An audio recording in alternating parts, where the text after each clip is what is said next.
আসসালামু আলাইকুম বন্ধুরা। আমরা সকলে হয়তোবা কমেন্ট সেকশনে এরকম কমেন্ট অনেকেই দেখেছি। তো এরকম কমেন্ট তারা কীভাবে তৈরি করে? এর জন্য কি এক্সট্রা কোনো অ্যাপস ইউজ করতে হয় নাকি কম্পিউটারের প্রয়োজন হয়? এগুলো কিচ্ছু প্রয়োজন হয় না ভাই। জাস্ট ওয়ান শট ক্লিকে কিন্তু আপনারাও নিজের ছবি বা আপনার প্রিয় মানুষের ছবিতে কিন্তু এরকম কমেন্ট ক্রিয়েট করতে পারবেন। এমনকি বিভিন্ন জায়গায় কিন্তু আপনারা কমেন্ট হিসেবে এটা পেস্ট করতে পারবেন। তো এগুলো কীভাবে তৈরি করবেন আজকে আপনাদের সেটা দেখিয়ে দেবো। জাস্ট মোবাইল দিয়ে ওয়ান শট ক্লিকে কিন্তু আপনারা এরকম কমেন্ট ক্রিয়েট করতে পারবেন। এমনকি সেটা কপি করে কিন্তু আপনারা যে কোনো কমেন্ট সেকশনে কিন্তু পেস্ট করতে পারবেন। খুবই কিন্তু ইন্টারেস্টিং দেখতে এগুলো। আর এই ভাইরাল টপিকগুলো সবসময় সবার আগে পেতে হলে অবশ্যই চ্যানেলটি সাবস্ক্রাইব করে রাখুন। তো কীভাবে করবেন চলুন শুরু করা যাক।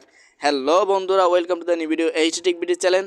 আজকের ভিডিও টপিক হচ্ছে আপনারা কীভাবে আপনার নিজের ছবি বা আপনার প্রিয় মানুষের প্রোফাইল পিক বা যে কোনো ছবি দিয়ে এরকম কমেন্ট ক্রিয়েট করবেন, এমনকি সেটা কমেন্ট সেকশনে পেস্ট করে আপনি কমেন্ট করবেন। তো কীভাবে করবেন চলুন শুরু করা যাক। এর জন্য কিন্তু আমি শুরুতে বলেছি আপনার কোনো এক্সট্রা অ্যাপস ইউজ করতে হবে না বা কম্পিউটার ডেস্কটপ কিছু প্রয়োজন নেই। আপনার জাস্ট ফোন থেকে কিন্তু জাস্ট ওয়ান শট ক্লিকে কিন্তু এরকম কমেন্ট ক্রিয়েট করতে পারবেন। তার জন্য কী করবেন, আপনার ফোন থেকে সরাসরি ব্রাউজারে চলে যাবেন। যে কোনো একটি ব্রাউজার সিলেক্ট করে নেবেন। আমি এখান থেকে ক্রোম ব্রাউজারটা সিলেক্ট করে নিচ্ছি।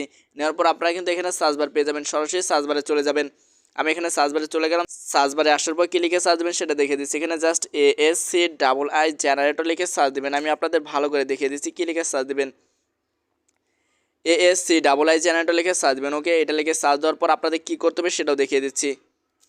এরপর কিন্তু আপনাদের সামনে এমন একটা ইন্টারফেস চলে আসবে। এমন ইন্টারফেস আসার পর আপনারা কী করবেন, এখানে দেখুন লেখা আছে drug file hair or browse. Just এখানে একটা ট্যাপ দিয়ে দেবেন। এখানে ট্যাপ দিয়ে দেওয়ার পর আপনার গ্যালারিটা কিন্তু শো করবে। আপনি যার ফটো দিয়ে এরকম কমেন্ট অ্যাড করতে চান বা ক্রিয়েট করতে চান, জাস্ট তার ফটোটা সিলেক্ট করে নেবেন। আমি এখান থেকে আজহারি ফটোটা সিলেক্ট করে নিলাম। আজহারি হুজুরের ফটোটা সিলেক্ট করার পর উপরে দেখুন ডান অপশন রয়েছে, জাস্ট ডান একটা প্রেস করে দেবো। এরপর এখানে কিছুক্ষণ ওয়েট করার পর কিন্তু আমাদের সামনে এরকম ক্রিয়েট হয়ে যাবে। আমরা যদি এটা স্ক্রল করে এদিকে দিই সেক্ষেত্রে কিন্তু এটা সম্পূর্ণ আমাদের এরকম কোডে পরিণত হয়ে যাবে। আবার যদি এদিকে দিই সেক্ষেত্রে কিন্তু অলরেডি যে ফটোটা ছিল সেটা কিন্তু শো করতেছে। তো চাইলে এখন আপনারা কী করবেন, এটা কিন্তু কপি করতে পারেন। কীভাবে কপি করবেন, জাস্ট এখানে ট্যাপ দিয়ে ধরবেন।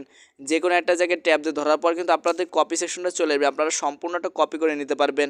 তো এইভাবে ট্যাপ দিয়ে দেওয়ার পর আপনারা একটু উপর দিক দিয়ে দেবেন। দেওয়ার পর দেখুন কপি সেকশন চলে আসছে। আমি এখন এখান থেকে এটি কপি করে নিলাম। এখন আমি যেটা কপি করলাম, আমি চাইলে কিন্তু এখন এটি যে কোনো পোস্টে কিন্তু কমেন্ট হিসেবে আমি কমেন্ট করতে পারবো। চাইলে কিন্তু আপনারা এইভাবে কমেন্ট করতে পারবেন। আজকের এই ভিডিওর মাধ্যমে যদি আপনারা এই প্রসেসটি শিখে থাকেন, এমনকি এই প্রসেসে যদি কমেন্ট ক্রিয়েট করতে পারেন, তাহলে অবশ্যই আমার এই ভিডিওতে কমেন্ট করে দেখিয়ে দিন। আর আজকের ভিডিওটি কেমন আছে সেটাও আপনারা কমেন্টে জানিয়ে দিন। এই ভিডিওর মাধ্যমে আপনার সামান্যতম উপকার হলে তাহলে অবশ্যই ভিডিওটি একটি লাইক দিবেন এবং নেক্সট আপডেট পাওয়ার জন্য চ্যানেলটি সাবস্ক্রাইব করুন। যারা ফেসবুকে দেখতেছেন তারা পেজটি ফলো করে রাখুন।